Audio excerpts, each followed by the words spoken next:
사무엘하 7장 18절에서 29절 구약성경 474쪽에 있습니다. 교독하겠습니다. 다윗 왕이 여호와 앞에 들어가 앉아서 이르되 주 여호와여 나는 누구이오며 내 집은 무엇이기에 나를 여기까지 이르게 하셨나이까.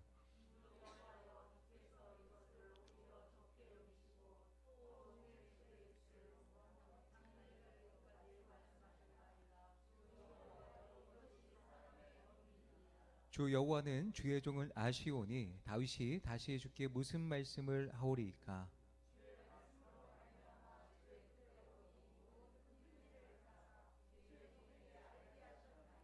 그런즉 주 여호와여 주는 위대하시니 이는 우리 귀로 들은 대로는 주와 같은 이가 없고 주 외에는 신이 없음이니이다.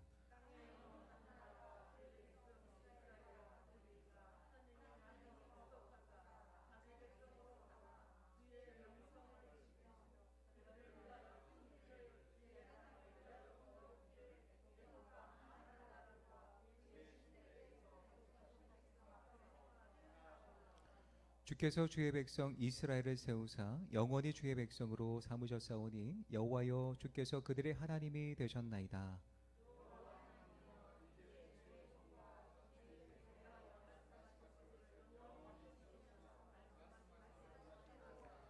사람이 영원히 주의 이름을 크게 높여 이르기를 만군의 여호와는 이스라엘의 하나님이라 하게 하옵시며 주의 종 다윗의 집이 주 앞에 견고하게 하옵소서.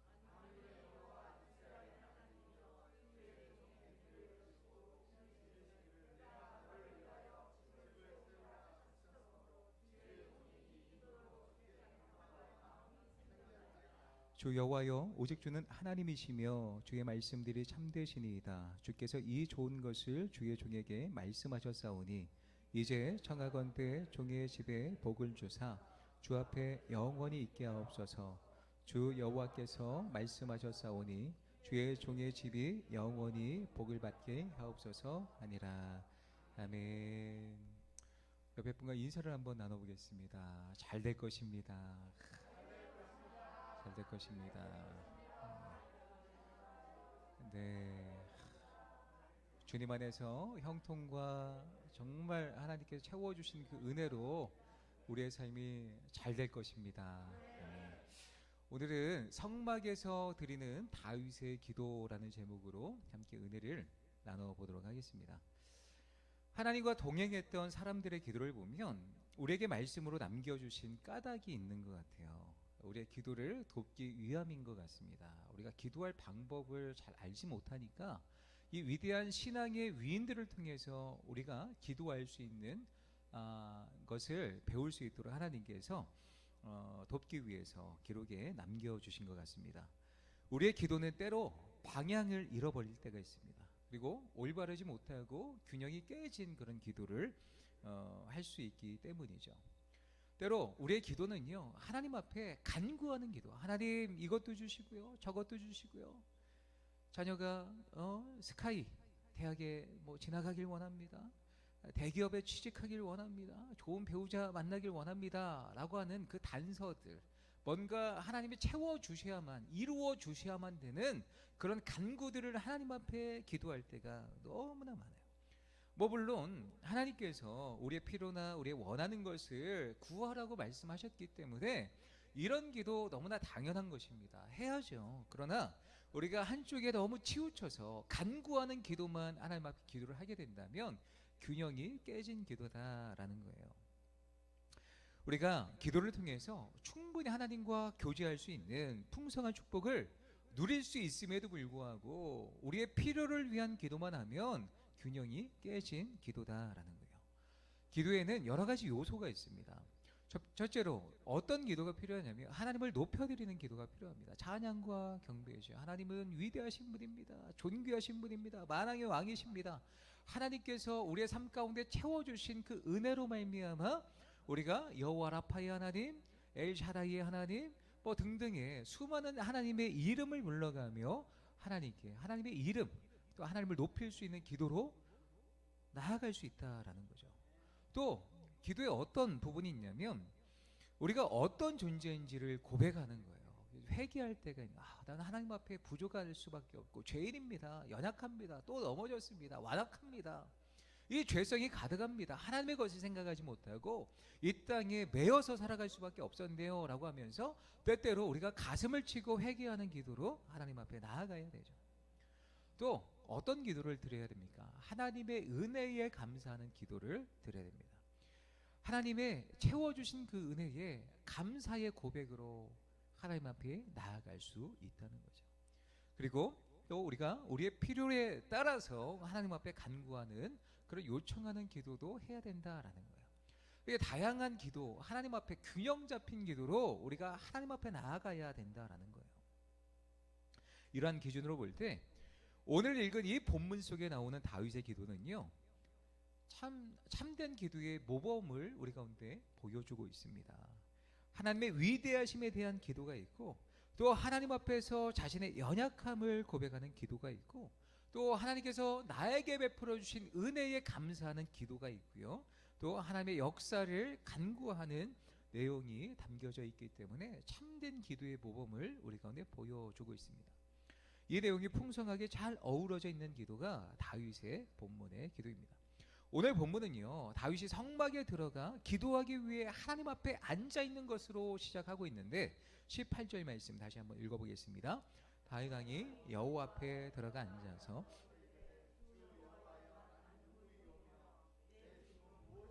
나를 여기까지 이르게 하셨나이까. 아멘. 이 말씀에 보면 기도하기 위해서 다윗은요, 성막이라는 특별한 장소를 선택해서 그 가운데 하나님 앞에 앉아서 기도했다라는 거예요. 앉아라는 이 의미가요, 머물러 있었다라는 의미를 갖고 있습니다. 그것은 오랫동안 머물러 있으면서 하나님 앞에 기도하고 있다라는 거예요. 이것은 무엇을 의미합니까? 다윗이 하나님의 은혜, 하나님께서 베풀어 주신 그 역사에 대해서 그 은혜를 하나하나 곱게 깊이 생각해 보는 거예요. 내 삶 가운데 하나님이 채워주신 그 은혜들이 무엇이 있는가라는 것을 되짚어 보면서 그렇게 하나님 앞에 감사하기 위해서 오랜 시간 동안 성막 위에 머물러서 기도했다라는 거예요. 때로 우리의 기도가 오랜 시간 동안 머무는 기도가 되는 것은 언제 우리가 오랜 시간 앉아서 하나님 앞에 기도합니까? 고난이 찾아왔을 때, 위기가 찾아왔을 때. 지난번에도 말씀드렸지만 새벽 예배에 안 오던 분이 새벽 예배에 오면 뭔가 사역자는 긴장을 하게 됩니다. 야, 큰일 났구나. 저분에게 뭔가 큰 위기가, 고난이 찾아왔나라는 그런 위기의식을 느끼기 때문입니다. 물론 그렇게 찾아와서 기도해야죠. 성경에 보면 위기 앞에서 하나님 앞에 부르짖어라 라고 말씀하고 있기 때문에 당연한 거예요. 제가 그걸 정지하는 거 절대로 아닙니다. 오해하지 마십시오. 예. 그러나 오늘 본문에 나오는 다윗은 삶에 큰 위기가, 문제가 있었을까요? 그래서 성막에 찾아가서 하나님 앞에 앉아서 기도를 하고 있었던 것일까요? 아니었습니다. 지금 다윗이 성막에 들어간 그 시기는요, 다윗의 시기 가운데 최고 절정의 시기였어요. 큰 문제 앞에, 큰 위기 앞에 하나님 앞에 오랫동안 머물러서 기도한 게 아니었습니다. 그는요, 큰 축복의 그런 평안함이 있었지만 그 가운데 하나님이 베풀어 주신 은혜를 생각하며 성막에 앉아서 오랫동안 하나님의 은혜를 생각하며 기도했다라는 거예요. 이 다윗의 기도를 통해서 우리가 배울 수 있는 영적인 교훈이 있습니다. 첫 번째로 다윗은 자신과 자신의 집에 베푸신 하나님의 크신 은혜에 감사하는 기도를 드렸다라는 거예요. 우리가 이것을 통해서 무엇을 알 수 있습니까? 평상시에 기도하는 습관이 굉장히 중요하다라는 거예요. 하나님이 베풀어 주신 은혜가 넘칠 때에 위기 앞에서만 기도하는 것이 아니라 평상시에 채워주신, 베풀어 주신 은혜를 따라 늘 습관적으로 하나님께 기도해야 된다라는 거예요. 18절부터 21절까지 좀 길지만 함께 읽겠습니다. 다윗 왕이 여호와 앞에 들어가 앉아서 이르되 주 여호와여, 나는 누구이오며 내 집은 무엇이기에 나를 여기까지 이르게 하셨나이까. 주 여호와여, 주께서 이것을 오히려 젖게 여기시고 또 종의 집에 있을 먼 장래의 일까지도 말씀하셨나이다. 주 여호와여, 이것이 사람의 법이니이다. 주 여호와는 주의 종을 아시오니 다윗이 다시 주께 무슨 말씀을 하오리이까. 주의 말씀으로 말미암아 주의 뜻대로 이 모든 큰 일을 행하사 주의 종에게 하셨나이다. 아멘. 다윗은요, 자신의 양치는 목동의 신분에서 이스라엘의 왕이 되게 하신 하나님의 은혜에 감사를 하고 있습니다. 18절 하반절은 하나님의 은혜에 대한 감사입니다. 다윗이 목동에서 왕이 된 것은 그의 아버지가 왕이었기 때문에 그 왕위를 세습한 것이 아니죠. 또 다윗이 왕위를 얻은 것은 정치적 수완을 발휘해서 뭔가 싸바싸바 잘해서 줄을 잘 서서 그가 왕이 된 것이 아니었습니다. 오직 하나님의 은혜 가운데 왕이 되었다라는 거예요. 그렇다면 사울 왕을 통해서 심한 박해와 고난, 숨어 지낼 수밖에 없었잖아요. 그 기간을 통해서 야 다윗아 고생했다, 너 내가 보상해 줄게, 왕이 되거라. 하나님이 그 고난을 통해 보상으로 왕이 되게 하신 거예요. 그 왕이 되는 어떤 훈련과 노력 뭐 필요했겠지만 그 어떤 고난을 통해서 하나님께 상급으로 왕이 되게 하신 것이 아니었습니다. 그래서 다윗은요, 왜 내가 이렇게 부족한 내가 왕이 될 수밖에 없었지, 왕이 된 것일까? 하나님께서 왜 부족한 나를 왕으로 세워주신 것일까라는 이 어떤 부분에 대해서 하나님 앞에 감사의 고백을 하고 있었다라는 거예요. 그런데 다윗의 감사 이유가 왕이 된 것만이 감사 이유라고 한다면 성경에 기록될 이유가 전혀 없습니다. 누구나 목동에서 왕이 된다면 정말 감사한 거죠. 감사한 거죠. 그래서 하나님 앞에 감사할 이유가 충분했습니다. 그러나 누구나 할 수 있는 그런 감사로 이게 하나님 앞에 나아갔던 게 아니에요. 다윗이 감사가 드려지고 있는 것은 자신이 왕이 되게 하신 그 은혜 너머에 또 다른 하나님의 은혜가 있었기 때문에 하나님 앞에 감사하며 기도하고 있는 거예요. 그것은 하나님의 위대하신, 하나님의 유일하심, 하나님의 선하심에 대한 경배와 찬양으로 기도하며 나아가고 있는 거예요. 야, 하나님이 누구시기에, 이렇게 존귀하신 하나님이 어떤 분이시기에, 이렇게 위대하시고 또 완전하시고 의로우시고 선하신 그분이 이 하나님을 높이면서 그 은혜에 감사하며 기도하고 있는 것입니다. 그러면서 18절에 보면 하나님 앞에 이렇게 질문을 하죠. 제가 누구이며 제 집안이 무엇이기에 저를 이 자리까지 오르게 하셨습니까? 또 20절에 보면 이런 질문을 해요. 하나님, 제가 무슨 말을 더하겠습니까?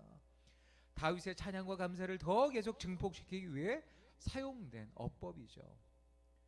자신의 신분의 변화에 대한 감사에서 자신 같은 하찮은 그 인간, 목동이었던 사람을 대하신 그 하나님의 방법과 하나님의 섬세하신 마음, 한없는 겸손하심, 한 사람 한 사람을 하나님께서 대하실 때에 자신을 얼마나 낮추시며 나를 대하시는지 이 하나님의 인격적인 그 하나님의 그 마음을 느낀 거예요.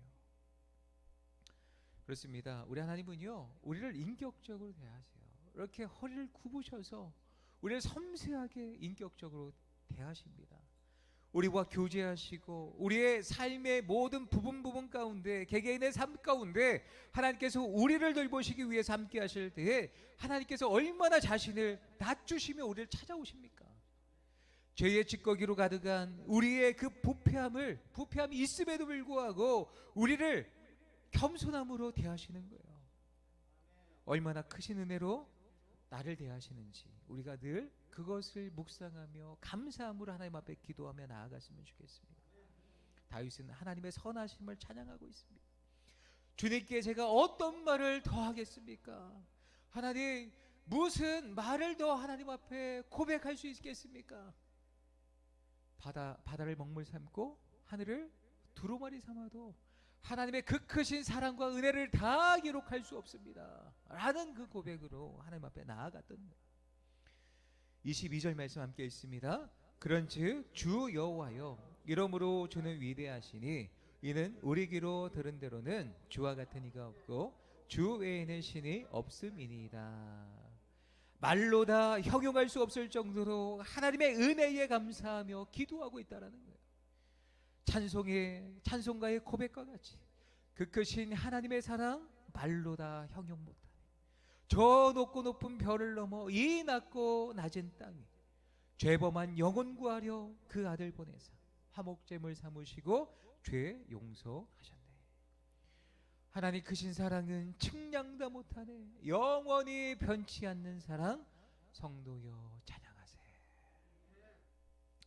하나님의 형용, 우리가 그 크신 사랑을 형용할 수 없다라는 거예요.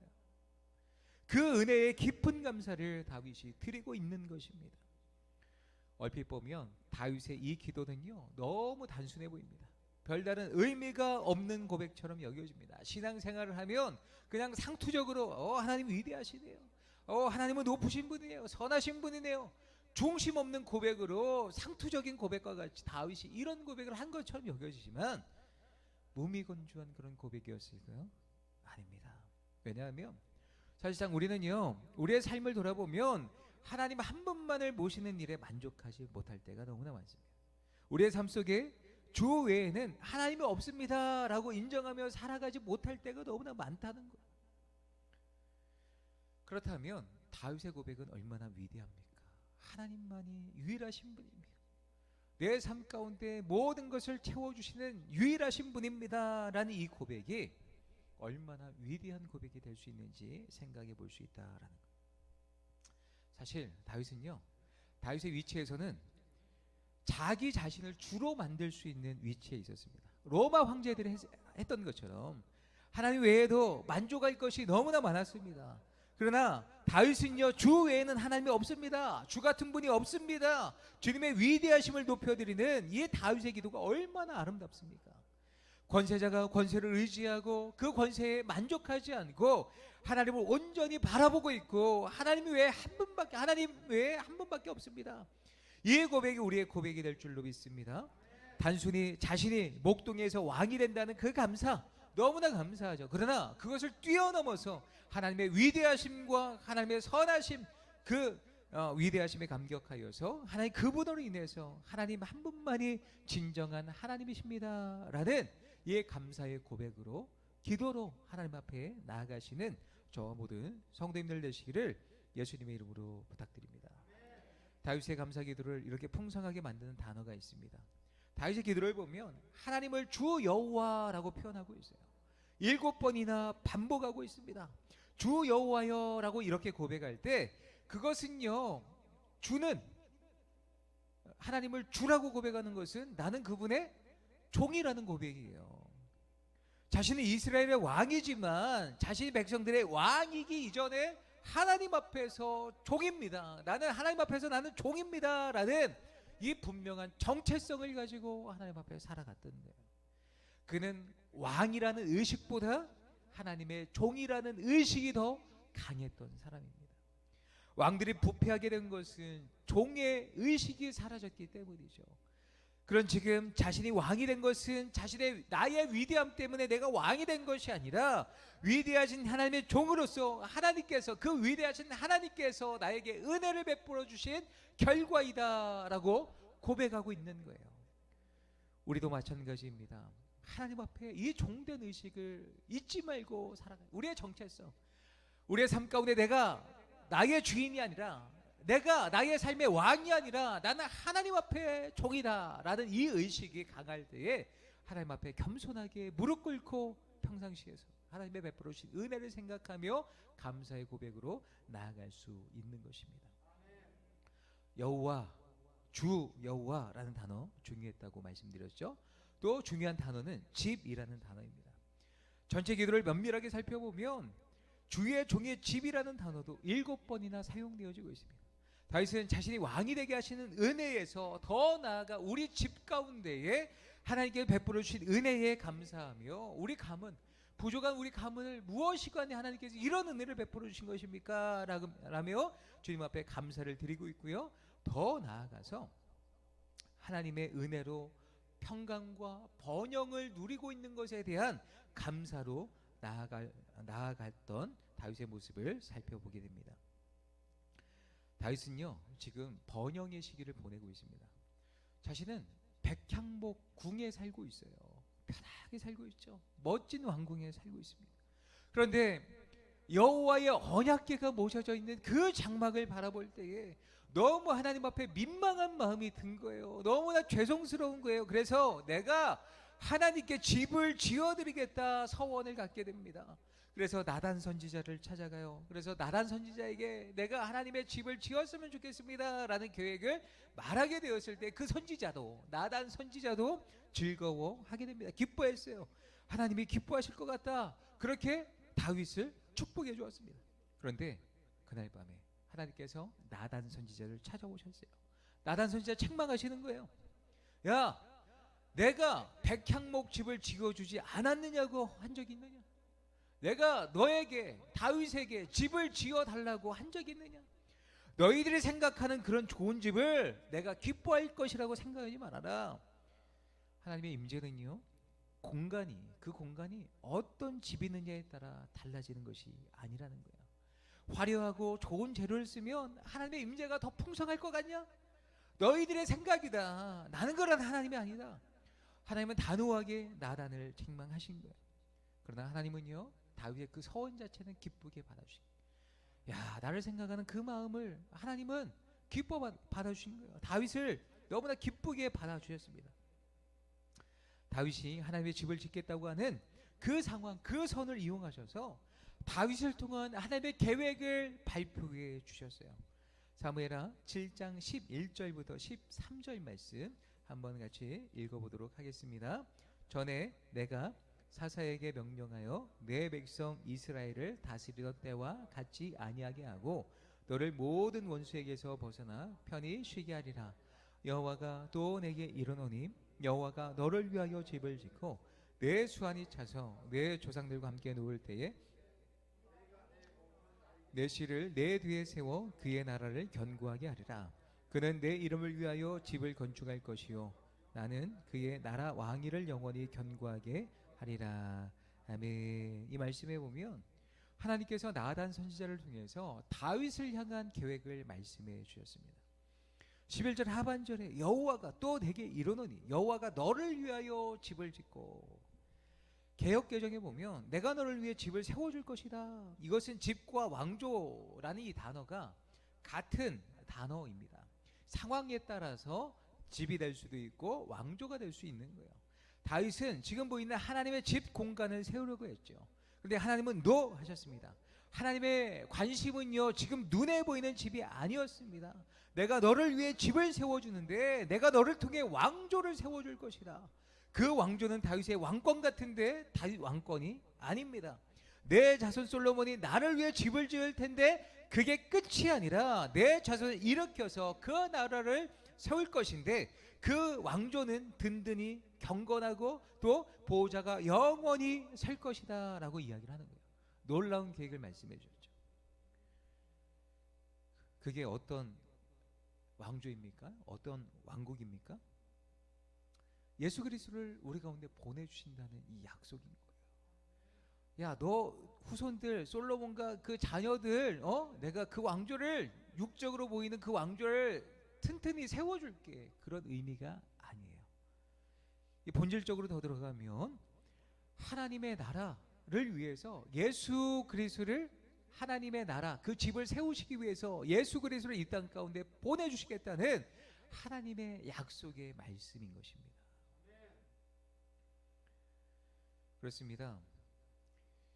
다윗은요, 하나님 앞에 감사하며 그 은혜를 따라 또 이렇게 기도를 하고 있는데, 성전을 지어드리려는 그 계획을 하나님이 바꿔주셔서 그 계획을 하나님이 알려주셨죠. 영원한 나라를 세워주겠다라는 것. 우리가 어떤 기도를 드려야 되겠습니까?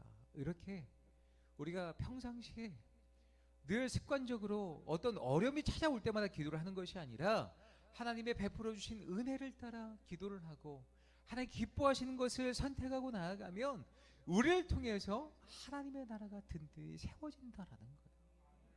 이것을 위해 기도하시기를 부탁드립니다. 또 두 번째로 다윗의 기도의 내용을 보면 하나님의 약속이 이루어지길 간구하며 기도하고 있습니다. 다시 말하면 방금 말씀드린 영원한 하나님의 나라를 위해서 기도하고 있다는 거예요. 25절에서 29절 말씀 함께 읽습니다.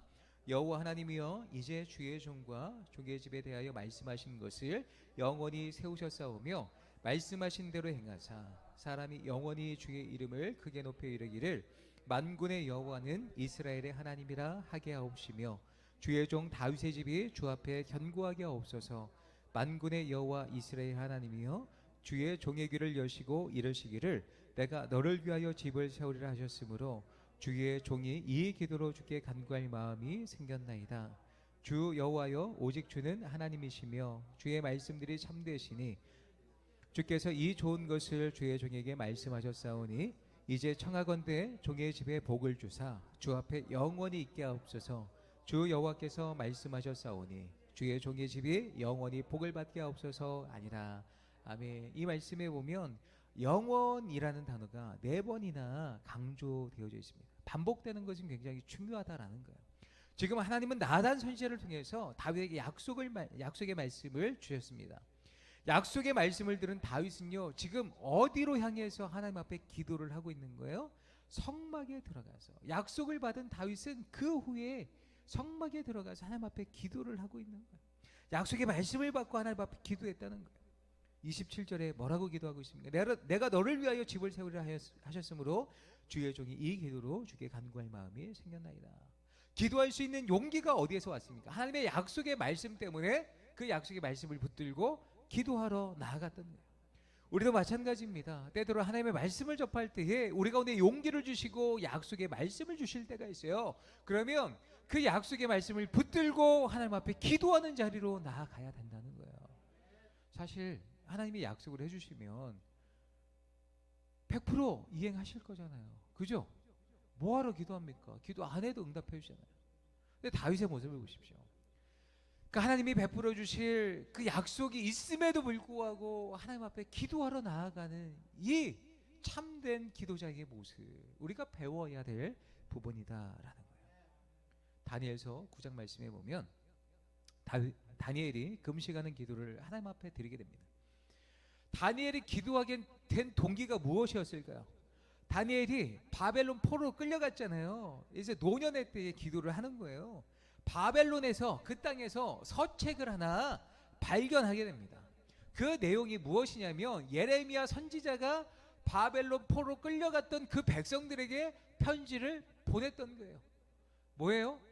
야, 너희들이 2년 3년 안에 하나님께서 포로로 귀환하실 것을 생각하지 마.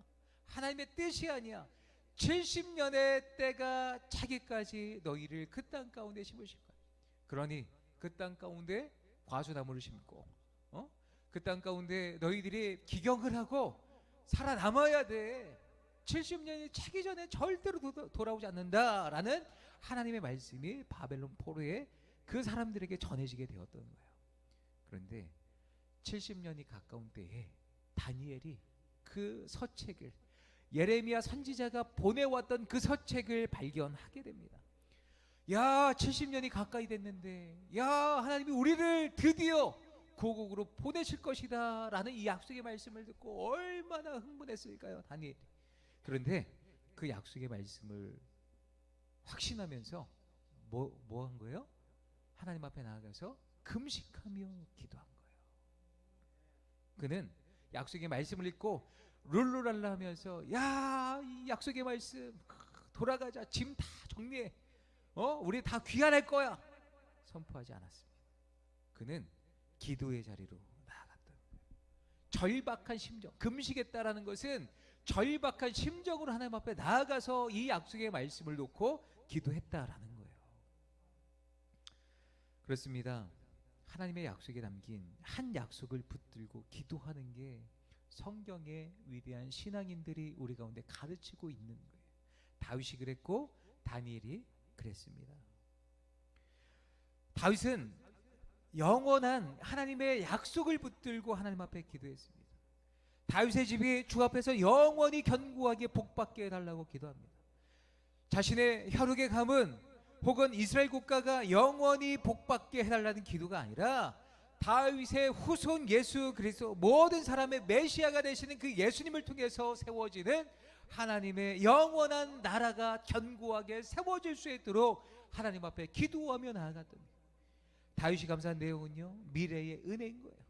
자신의 시대에 받을 은혜가 아니었습니다. 먼 미래였지만 메시아를 통해 세워질 영원한 나라를 바라보며 하나님 앞에 감사했고 그 언약을 놓고 하나님 앞에 기도했다라는 거예요. 우리들의 기도 속에 다윗의 자손으로 오신 예수 그리스도의 나라가 영원히 견고히 세워진 것에 대해 우리가 감사하며 기도해야 됩니다. 그리고 주님이 다시 오실 때까지 하나님의 나라가 확장되어질 수 있도록 영원한 그 나라를 위해서 기도해야 한다는 거예요. 때로 우리의 삶이 흔들립니다. 나는 이게 뭔가? 때로 죄 가운데, 시험 가운데 우리의 삶의 육체적인 모든 모습으로 삶에 뭔가 흔들릴 때가 있습니다. 요동칠 때가 있다는 거예요. 그러나 분명한 것은 이 육신의 것으로 우리가 흔들리는 게 아니라 흔들리지 아니하는 영원한 반석 가운데 세워지신 그 나라를 위해서 우리가 기도하며 나아가야 된다는 거예요. 소멸될 것들에 우리가 기도를 하는 것이 아니라 썩지 아니할 영원한 나라를 붙들고 우리가 기도해야 된다는 거예요. 그래서 우리가 어떻게 기도를 할 수 있습니까? 하나님의 나라가 온전히 세워질 수 있도록, 예수 그리스도의 나라가 확장되어질 수 있도록 중보하며 기도해야 된다는 거예요. 우리의 기도에 어떤 그 시각이 우리에게 초점이 맞춰져 있었다면 그 시각을 하나님께로 돌려서 하나님의 나라를 위해서 우리가 기도를 해야 된다는 거예요. 하나님의 영원한 나라가 이 열방 가운데 완성되어지게 하여 주시옵소서. 우리 교회가 돕고 있는 탄자니아 이 정의 선교사님을 위해서, 그 선교사님을 위해 하나님의 나라가 확장되길 원합니다. 구원받는 백성들이 날로 더해가길 원합니다. 치열하게 전방 개척에서 개척 사역을 감당한 우리 선교사님들을 위해서 우리가 중보하며 그들을 도울 수 있는 기도를 해야 되는 거예요. 또한 우리가 대한민국 교회를 하나님께서 세워주셨잖아요. 우리는 이 주변의 교회들이 경쟁 상대가 아닙니다. 어느 교회가 더 크고 적고 이 크기를 놓고 싸우는 게 아니에요. 같은 목적과 목표를 바라보며 한 나라를 향해 나아가는 백성임을 고백하며 우리 교회도 잘 되고 주변의 교회도 잘 될 것입니다. 이 믿음이 있어야 된다는 거예요. 대한민국 교회를 통해서 이 대한민국 땅 가운데 만연해 있는 모든 죄악들이 물러갈 수 있도록 하나님의 나라가 이 땅 가운데 견고히 세워지길 원합니다라고 하면서 더 큰 하나님의 목적을 바라보며 우리가 기도해야 한다는 거예요. 금천중앙교회가 오늘 새벽에 나눴던 말씀과 같이 하나님의 그 시간표에 쓰임받는 교회가 되게 하여 주시옵소서. 살아있는 교회가 되게 하여 주시옵소서. 든든한 반석 가운데 세워지게 하여 주시옵소서. 우리 교회가 수적으로 늘어나는 게 그게 목적이 아니라 살아있는 교회, 생명력 있는 그 복음이 넘칠 수 있는 그런 교회가 되게 하여 주시옵소서. 우리의 기도의 방향성이 바뀌어져야 됩니다. 하나님의 나라를 위한 그 기도. 다니엘이 그랬던 거죠. 주님은 반드시 이 땅 가운데 다시 오실 것이고 천국을 완성시키실 거예요. 그러면 그때를 준비하면서 그 영원한 그 약속을 붙들고 하나님의 복음을 위해 우리가 기도하며 나아가시는 저와 모든 성도님들 되셨으면 좋겠습니다. 말씀을 맺겠습니다. 우리는 다윗과 같이 기도해야 합니다. 늘 습관적으로 평상시에도 평안함이 넘치고 하나님의 축복이 넘칠 때에 하나님 앞에 주신 은혜를 따라 기도를 해야 돼요. 꼭 고난이 와서 기도를 하는 것이. 그리고 하나님께 베풀어 주신 하나님이 어떤 분인가, 나를 회복시키고 나에게 축복 주시고 나를 완전케 하시고 그 하나님의 그 성호를 불러가면서 여호와의 이름을 불러가며 하나님 앞에 기도를 하시고, 우리가 기도의 목적이 나에게 집중되어 있었다면 이제 다른 곳으로 하나님의 나라를 위해서 기도로 바뀌어질 수 있는 저와 모든 성도님들 되시기를 예수님의 이름으로 부탁드립니다. 이 시간 은혜 찬양의 샘 172장 하나님 아버지의 마음 찬양 후에 오늘 주신 말씀 붙들고 통성으로 기도하길 원하는데요. 우리 하나님의 마음은요, 우리가 겸손히 하나님을 인정하는 걸 원하세요. 우리 하나님이 어떤 분인가를 경배하고 엎드려서 우리 하나님께 생각하신 모든 일들에 대해서 인정하는 고백으로, 또 감사하는 고백으로 주님 앞에 나아가는 것을 기뻐하십니다. 또 우리 하나님의 마음은요, 그 하나님의 나라를 위해서 기도하는 것을 기뻐하십니다. 다윗과 같이, 다니엘과 같이 약속은 반드시 이루어지죠. 그러나 하나님은 하나님의 백성들이 그럼에도 불구하고 하나님의 나라를 위해서 기도하는 것을 기뻐하신다는 것을 꼭 기억하시고, 하나님 그 아버지의 마음을 주셔서 이 시간 기도하며 나아갈 때에 하늘의 문을 여시고 우리 가운데 응답하여 주시옵소서. 찬양 후에 주신 말씀 붙들고 기도하며 나아가도록 하겠습니다.